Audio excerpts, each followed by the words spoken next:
మొదటి భాగం భయపెట్టే రాక. రవి అనే ఒక యువకుడు ఉద్యోగ ఇంటర్వ్యూ కోసం వేరే పట్టణానికి వస్తాడు. ప్రయాణపు అలసటతో అర్ధరాత్రి దాటాక ఒక పాత, నిర్మానుష్యంగా ఉన్న లాడ్జ్ ముందు ఆగుతాడు. లోపలికి వెళ్లగానే రిసెప్షనిస్ట్ చెప్పిన ఒక మాట రవిని కలవరపెట్టింది. లాడ్జ్లో ఖాళీగా ఉన్నది ఒకే ఒక్క గది. అదే రూమ్ నంబర్ 13. సాధారణంగా 13 అనే అంకె వినగానే ఎవరికైనా ఒక చిన్న భయం కలుగుతుంది కదా. కాని ఆ అర్ధరాత్రి వేళ వేరే ఆప్షన్ లేకపోవడంతో ఆ గదిని తీసుకోవడానికి రవి ఒప్పుకున్నాడు. సరే, గదిలోకి ప్రవేశించాడు. ముందుగా తన భద్రత కోసం లోపలనుంచి తలుపు గట్టిగా లాక్ చేశాడు. తర్వాత తన బ్యాగును బెడ్ మీద పెట్టాడు. చుట్టూ చూస్తే అంతా చాలా ప్రశాంతంగా, మామూలుగానే అనిపించింది. అంతా సేఫ్గానే ఉందనే ఒక ఫీలింగ్ అతనికి కలిగింది. కాని ఆ ప్రశాంతత ఒక పెను తుఫాను ముందు వచ్చే నిశ్శబ్దం మాత్రమే అని పాపం అతనికప్పటికీ తెలియదు. రెండవ భాగం కనిపించని ఉనికి.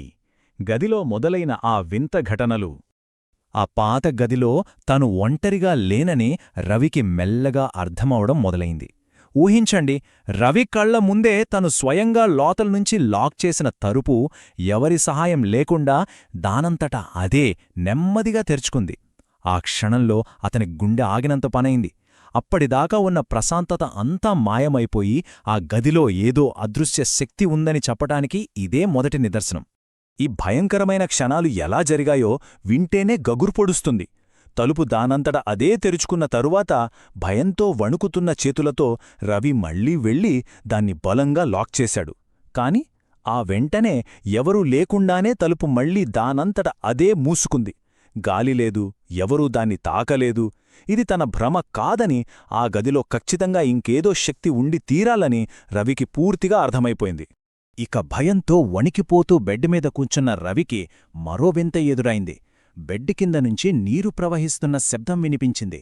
కిందకి వంగి చూస్తే నిజంగానే నేలమీద నీరుంది. సరే అని బాత్రూంలోకి వెళ్లి చూస్తే ఆశ్చర్యకరంగా అక్కడ ఒక్క నీటిచుక్కగూడా లేదు. అదంతా పూర్తిగా పొడిగా ఉంది. తిరిగి బెడ్ దగ్గరకొచ్చి చూసేసరికి ఆ నీరు మాయమైపోయింది. ఆ శబ్దం కూడా ఆగిపోయింది. మూడవ భాగం దాగి ఉన్న నిజం. ఇక్కడే కథ మరింత భయానకంగా మారుతుంది. వరుసగా జరుగుతున్న ఈ అసాధారణ ఘటనలతో రవి పడుతున్న భయం మరుక్షణంలోనే ఒక గజగజలాడించే వాస్తవంగా మారింది.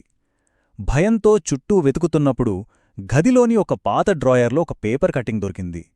ఆ కటింగ్లో స్పష్టంగా ఇలా రాసి ఉంది: ఈ లాడ్జ్లోని రూమ్ 13లో ఒక అతిథిని దారుణంగా చంపేశారు. ఈ వాక్యం చదవగానే ఆ గది చరిత్ర ఎంత నెత్తుటితో కూడుకున్నదో అర్థమైపోయింది. ఎప్పటినుంచో ఆ గదిలోనే ఆ చీకటి వాస్తవం బందీ అయ్యుంది. ఇప్పుడు అతి ముఖ్యమైన ఒళ్ళు గగురుపడిచే ప్రశ్న ఇక్కడే వస్తుంది. అసలు ఆ గదిలో రవితో పాటున్నదెవరు? ఆ పేపర్ కటింగ్ చదివిన వెంటనే రవికి తన వెనుకనుంచి చాలా స్పష్టంగా ఒక మనిషి శ్వాస తీసుకుంటున్న శబ్దం వినిపించింది. ప్రాణం పోయినట్లుగా రవి నిల్చున్న చోటే నిశ్చేష్టుడైపోయాడు. తన వెనుక ఎవరో ఉన్నారన్న భయం అతన్ని కనీసం కదలనివ్వలేదు.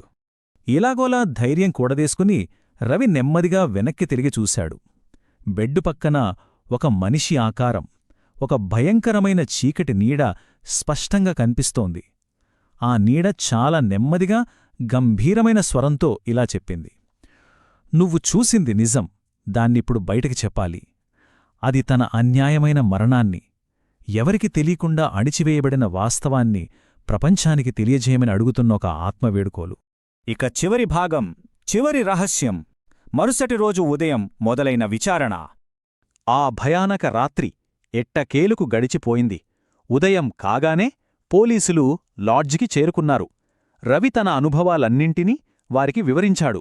మొదట రవి చెప్పిన ఆధారాలన్నీ జాగ్రత్తగా పరిశీలించారు.